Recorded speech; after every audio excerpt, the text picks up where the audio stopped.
The year is 1645. The Regondo cave in Kumamoto is dark, damp, and smells of death. Inside, an old man is kneeling by a flickering candle. He is coughing up blood. His clothes are rags. He has not bathed in weeks. He owns nothing. He has no wife. He has no children. He has no home. To the modern eye, he looks like a beggar. He looks like a failure. But this man is Miyamoto Musashi, the sword saint, the demon who fought 60 duels to the death and never lost. The man who slaughtered entire schools of warriors single-handedly. He is dying, but he is not afraid. With his final strength, he dips a brush into ink and writes 21 sentences on a scroll. He calls it the Dokodo, the way of walking alone. He does not write about how to swing a sword. He does not write about how to kill. He writes about how to live. And his final secret, the summation of a lifetime of blood and victory, is this: do not seek to possess either goods or fiefs for your old age. Do not regret what you have done. Never stray from the way. Musashi knew something that you have forgotten. He knew that true strength does not come from what you add to your life. It comes from what you are willing to subtract. He was the strongest man in Japan, not because of his technique, but because he was absolutely, terrifyingly free. He needed nothing. He feared nothing. He regretted nothing. Right now, you are the opposite of Musashi. You are heavy. You are weighed down by the need for validation. You are weighed down by your possessions. You are weighed down by your past. You think strength means adding more money, more muscle, more followers. But this is not strength. This is bloating. You are building a castle on a foundation of sand, terrified that if you lose your job or your partner or your status, you will be nothing. And because you are afraid of losing, you are already defeated. Musashi's secret is the art of becoming anti-fragile. It is the method of becoming a person who cannot be broken, because there is nothing left to break. It is the discipline of Dokodo. To learn it, you must be willing to walk away from the herd. You must be willing to stand in the cave alone. Most people will turn back. They are too addicted to the warmth of the sheep. But if you stay, you will find the strength of the wolf. The cult of dependence. To understand Musashi's strength, you must first understand your own weakness. You live in a time that worships dependency. From the moment you are born, you are taught that you are incomplete. You are taught that to be happy, you need a partner. To be successful, you need a job title. To be safe, you need a full bank account. To be worthy, you need applause. You spend your entire life begging the world to give you these things. You are a beggar in a suit. Musashi was a ronin, a masterless samurai. In feudal Japan, being masterless was a death sentence. It meant you had no salary, no home, and no protection. You were a stray dog. Society looked down on ronin. They were considered failures who had lost their place in the hierarchy. But Musashi looked at the respectable samurai, the ones with lords, castles, and steady paychecks, and he laughed. He saw them for what they were: domestic animals. They were well fed, yes, but they were leashed. Their safety depended entirely on their obedience. If the Lord fell, they fell. If the Lord ordered them to die, they died. They had no agency. They had rented their souls for a bowl of rice. Right now, you are the domestic samurai. You think you are free because you can choose between 50 brands of cereal. But you are not free. You are tethered. Your self-esteem is tethered to your Instagram likes. If the algorithm changes, you crash. Your security is tethered to your employer. If the market shifts, you panic. Your happiness is tethered to your relationships. If your partner leaves, you collapse.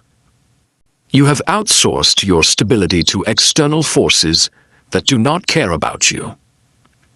Musashi wrote in the Dokudo, "Do not rely on a god or Buddha." This was shocking. Japan was a deeply religious country. But Musashi was not being an atheist. He was being a realist. He meant, do not sit on your knees waiting for a divine power to save you.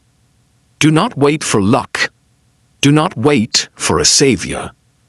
If you are hungry, hunt. If you are cold, build the fire. If you are attacked, draw your sword. The moment you pray for the fight to be easier, you have already lost, because you have admitted that you are not strong enough to handle it as it is. The cult of dependence tells you that you are a victim of your circumstances. It tells you that you cannot be strong until the world changes. I will be happy when I get the promotion. I will be confident when I lose weight. I will be peaceful when my kids grow up. This is the logic of a slave. You are waiting for the master, the world, to give you permission to live. Musashi did not wait. He lived in caves. He bathed in cold rivers. He fought men who had better weapons and better armor. And he won. Not because he had more resources, but because he had severed the tether. He realized that if you need nothing, the world has no leverage over you. You cannot threaten a man who is willing to walk alone. You cannot bribe a man who desires nothing. This is the first step of the method. You must audit your life and find the tethers. Where are you begging? Where are you waiting? Where are you renting your safety? Because the castle you have built is made of paper, and the rain is coming.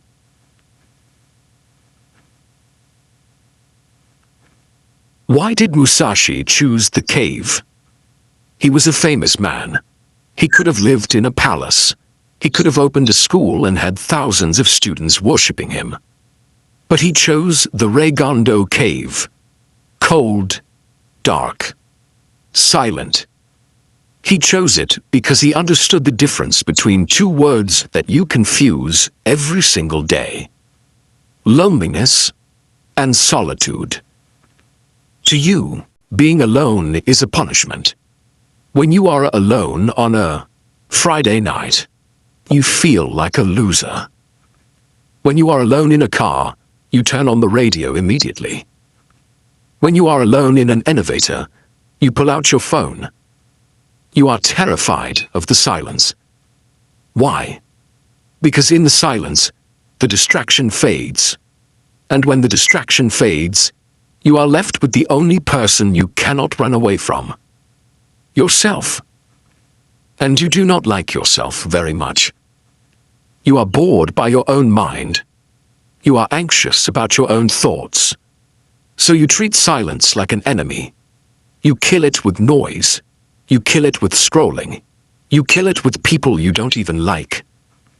This is loneliness. Loneliness is the poverty of self. It is the pain of being alone because you rely on others to validate your existence. It is the feeling of a parasite that has lost its host. Musashi mastered solitude. Solitude is the glory of being alone. It is the state where you are so full of your own purpose, so grounded in your own reality, that the presence of others would actually be a distraction. Neuroscience tells us that when you are in deep solitude, your brain shifts. The social warning system turns off. The constant scanning for approval stops. You stop performing. When you are with people, you are always wearing a mask. You are the employee, the funny friend, the good son. You are acting, and acting costs energy. When you are truly alone, the mask falls off. The actor leaves the stage, and for the first time, you can see who is actually behind the mask. Musashi wrote, "Accept everything just as it is. This includes yourself." In the cave, Musashi faced his demons. He faced the ghosts of the men he killed. He faced his own aging body. He did not distract himself. He sat with it. He stared into the abyss until the abyss blinked. This is the forge of solitude. It is not a vacation. It is a fire. It burns away the lies you tell yourself. I'm happy with my job. In solitude, you know you are lying. I love my partner. In solitude, you feel the truth. I'm doing my best. In solitude, you see your laziness. This is why you run from it, because the truth hurts. But the truth is the only thing that can make you strong. You are weak because you are diluted. You are a drop of wine in a bucket of water. You are mixed in with the opinions, emotions, and dramas of everyone around you. Musashi was pure wine, undiluted, potent. He achieved this by stepping away from the bucket. He realized that you cannot hear your own intuition when everyone else is shouting. He realized that walking alone is not about being antisocial. It is about being autotelic, having your purpose contained within yourself. To become the strongest version of yourself, you must schedule solitude like you schedule a meeting. Not relaxation time. Not watching Netflix. I mean staring at a wall. I mean walking in the woods without headphones. I mean sitting in a room until the boredom becomes agonizing, and then sitting longer. You must retrain your brain to realize that you are enough. That you do not need the radio. You do not need the text message. You do not need the herd. If you can sit in a room alone for an hour and be completely at peace, you are more powerful than a king. Because a king needs subjects. You need nothing. Musashi walked into the cave a man. He walked out a legend. He didn't find the secret in a crowd. He found it in the dark. You are looking for answers outside. You are reading books, asking friends, watching videos. Stop. The answer is not out there. The answer is in the cave you are afraid to enter.